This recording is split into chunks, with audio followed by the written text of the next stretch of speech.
네, 그럼 교수님이 생각하시기에 이 집값을 결정하는 탑3를 꼽아주신다면 어떤 걸 꼽으실까요? 우리나라 서울에서의 아파트에서의 어떤 가장 중요한 팩터는 지금 업무지구 접근성이에요. 그러니까 얼만큼 업무지구에 근접한가. 네. 근데 그 업무지구라는 게 개발의 축이거든요. 그러니까 우리가 있는 이 광화문이 CBD죠. 그죠? 여의도 YBD 크고 강남 GBD가 되게 커요. 근데 네. 이런 업무지구들은 계속 생겨나요, 사실은. 그래서 만약 우리가 2호선 축으로 보면은 조금만 더 가면 잠실에도 쿠팡이 있어요. 거기도 그것도 업무지구가 됐고, 네. 조금 돌아가면은 성수동은 사실은 글로벌 핫플레이스가 아니고 뉴 이코노미 업무지구예요. 네. 거기는 이제 컨텐츠하고 플랫폼 기반 회사들이 집적했다고요. 성수동도 업무지구고, 네. 조금만 더 가면 이제 홍대 합정도 사실 업무지구예요. 거기는 뭐 과거부터 출판사 있었고 YG가 있으면서 컨텐츠 기반이죠. 네. 좀 내려오면 구로 가산도 업무지구예요. 거기는 이제 미디어하고 IT 쪽이 있고요. 2호선은 대부분 업무지구로 되어 있어요. 그죠? 그 중간에 YBD 있고, 네. 그 다음에 축이 뭐냐면은 9호선이에요. 전 세계 어디나 공항 근처에는 업무지구가 생겨요. 그게 네. 마곡이고, 이번에 부천 대장지구가 경쟁률이 굉장히 높았는데 거기 SK 계열사들이 들어가요. 네. 너무나 당연한 거예요, 사실은. 그리고 9호선 축을 따라서 쭉 가면 9호선이 사실 쭉 가면은 당산 갔다가 여의도 갔다가 잠실 갔다가 강동으로 빠지거든요. 삼성 엔지니어링 강동에 있어요. 그러니까 네. 이 선, 그 다음에 경부축 따라서 쭉 내려가요. 네. 강남은 비싼 이유는 강남 자체가 업무지구예요. 우리가 얘기한 마레프가 비싼 이유는 마레프는 광화문하고 여의도 바로 정중앙이에요. 그죠? 그쵸. 우리가 얘기하는 마용성이라는 마포, 네. 용산, 용산, 성동은 네. 2호선 바로 아니에요. 업무지구 어디나 가기 편해요, 사실은. 그럼 문제가 네. 뭐냐면은 2호선 외곽에 있는 강북 구들이에요. 네. 은평구, 도봉구, 뭐 동대문, 뭐 네. 중랑구. 여기는 제일 가까운 데가 네.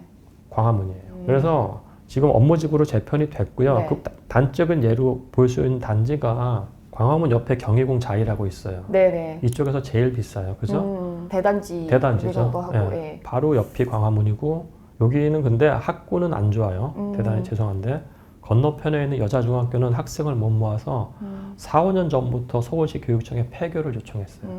즉 학군이 주는 임팩트와 과거가 달라요, 지금. 그래서 모든 주택시장은 지금 업무지구로 재편되고 있어요. 그 다음에 중산층 타운이 되면 그때 교육 효과가 일어나기 시작해요. 네. 그거는 이제 후발 효과예요. 따라서 제대로 된 시장이면은 업무지구 축을 어떻게 강북 쪽으로 놓을까를 고민해야 돼요, 사실은. 예, 그게 중요하고, 두 번째는 이제 네. 우선은 제 생각엔 지금은 다 유동성 게임이에요. 유동성 게임. 네. 아니, 정말 웃긴 게 네. 어저께 미국도 보면은 이게 진짜 말도 안 된다고 생각하는데 네. 실업급여 받는 사람들의 수가 뭐 2, 3년 내에 최저로 됐다. 경기가 좋은 거잖아요, 그죠? 그쵸. 네. 주가가 떨어져요. 음. 말이 안 되는 거예요. 이게 다 유동성 게임이기 때문에요. 경기가 좋으면은 금리를 안 내릴 테니까 유동성이 안 공급되니까 주식이 떨어지는, 이 말도 안 되는 상황인 거라고요. 경기가 좋으면은 주가가 올라야죠. 이게 지금 모두 전 세계가 지금 다 유동성 게임으로 다 바뀌었어요, 지금. 근데 이제 지금 그러니까 M2 같은 것들이 계속 공급되고 있거든요. 네. 그래서 이제 기준금리 인하되면 더 유동성이 돌 거예요. 지금 이제 자산이라는 게 다 유동성의 게임이 됐고, 그게 중요하고, 두 번째는 이제 네. 지하철 접근성으로 모든 게 재편됐기 때문에 네. 여러분들이 나중에 네. 강남에서도 지하철 접근성이 안 좋은 지역들 가서 가격 보시면 약간 놀랄 거예요. 네, 그러니까 맞아요. 양재천 네. 남쪽은 사실은 지하철 접근성이 안 좋아요. 가서 한번 확인하시면은. 그러니까 같은 지역, 가까운 지역 안에서도 그 지하철이랑 같이 연결된 그런 그렇죠. 건물은 가격이 훨씬 비싸더라고요. 훨씬 비싸요. 네, 그래서 훨씬 지금은 비싸고. 지하철 접근성으로 모든 마켓이 재편됐어요. 예. 도시 전문가로 봤을 때 우리나라 이 도시의 가장 큰 문제는 뭐라고 생각하시나요?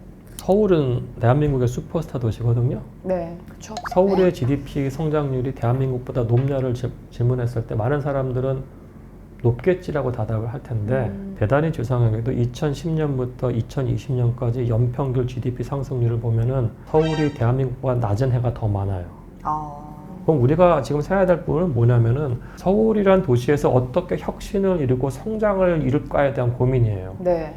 산업 성장 어떻게 할 것인지에 대한 부분들이, 근데 우리 그건 모르잖아요. 가장 시급한 부분인데 불구하고. 네, 그러니까 네. 예를 들어서 이거예요. 전 두 가지인데 서울의 성장, 서울의 혁신을 얘기하면 많은 사람들이 그럼 지방 균형 발전은 어떻게 이렇게 얘기하는데 이거하고 이건 완전히 다른 거예요. 거기서의 거대한 착각은 뭐냐면은 사람들이 제로섬 게임으로 생각을 하는 거예요. 네. 서울의 성장을 눌려야지 지방이 올라간다는데 그건 착각이에요. 이거를 우리가 파저티브 썸 게임으로 만들 수가 있어요. 근데 외국 사람들이 와가지고 첫날부터 나주를 가거나 전주를 가진 않아요. 네. 서울 찍은 다음에 그 다음에 가는 거예요. 그쵸. 이게 전형적인 파저티브 썸 게임이에요. 우리가 그거를 만들면 되는 것인데 근데 지금 제가 봤을 때는 뭐 산업 혁신이라든지 그런 얘기가 안 나오는 거 네. 얘기 나와봤자 오피스 용적률 줘가지고 오피스 건물 만들자는 얘기만 해요. 네. 도대체 용산 국제무지구를 개발한다고 하면은 거기가 어떤 도시가 될 거냐를 우리가 물어봐야 돼. 용산 국제무지구 우리가 금융도시를 만들 것인지, 네. MIT의 캔들 스퀘어처럼 바이오테크로 만들 것인지, IT로 만들 것인지, 그 얘기 하나도 안 나오잖아요. 내년이 서울시장 선거니까 네. 모든 시장분들이 그 얘기를 좀 했으면 좋겠어요. 네. 서울 퍼스트, 글로벌 G2의 가능성이, 제가 봤을 때 서울은 글로벌 G2 가능성이 너무너무 높아요. 국가로서 대한민국이 중국하고는 경쟁 못해요. 근데 대도시권으로서의 서울은 북경 상해보다 훨씬 잘 나갈 수 있어요.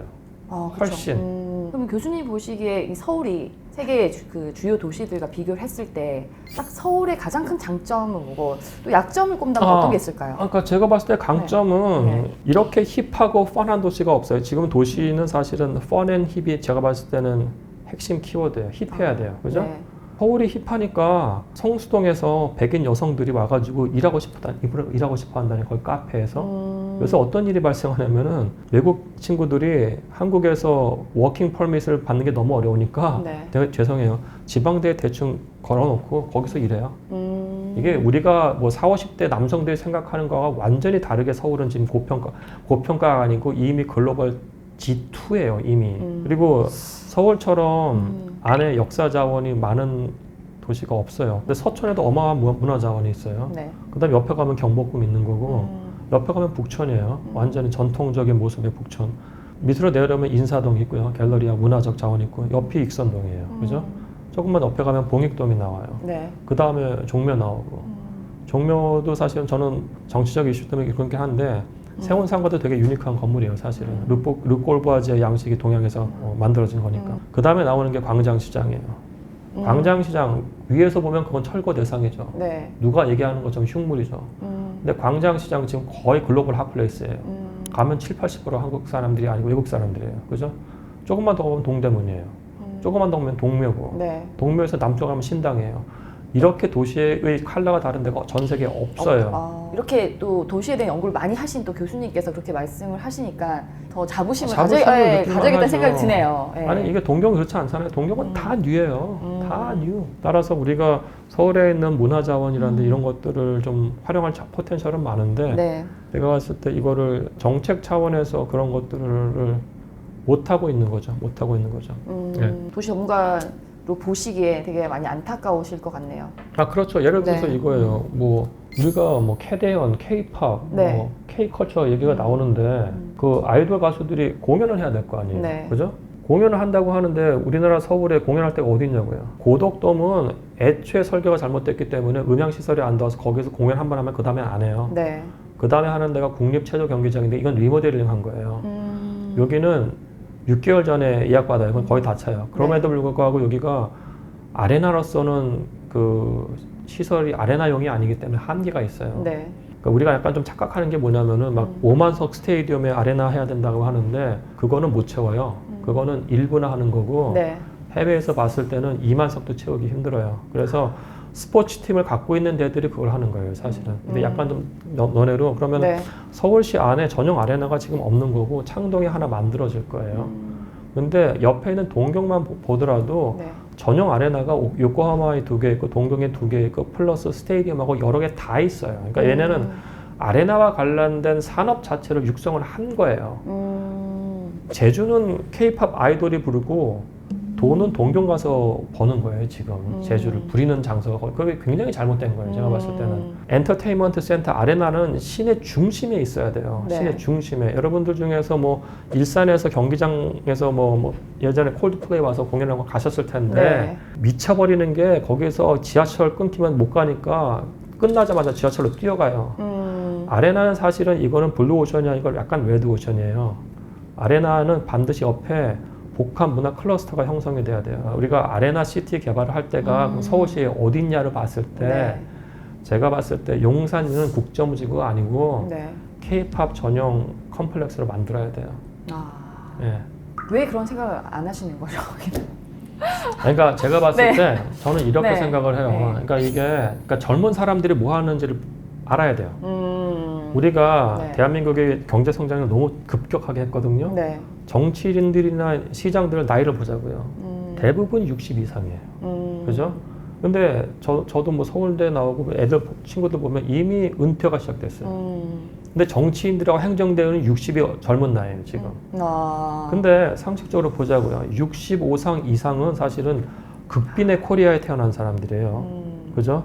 60대는 후진국이고 저 같은 한 50대가 한 40대 후반과 50대는 중진국이에요. 40 이하는 선진국 애들이라고요. 선진국. 선진국 친구들이 캐대언 만들고 선진국 친구들이 K-팝을 만들었다고요. 그럼 이 친구들이 제발 저는 대통령하고 수상하고 서울시장 했으면 좋겠어요. 해외에서 다 하고 있는데 극빈의 코리아에서 나왔던 사람들, 후진국에서 태어났던 사람들이 이제 그 사람들이 캐대언을 어떻게 해요?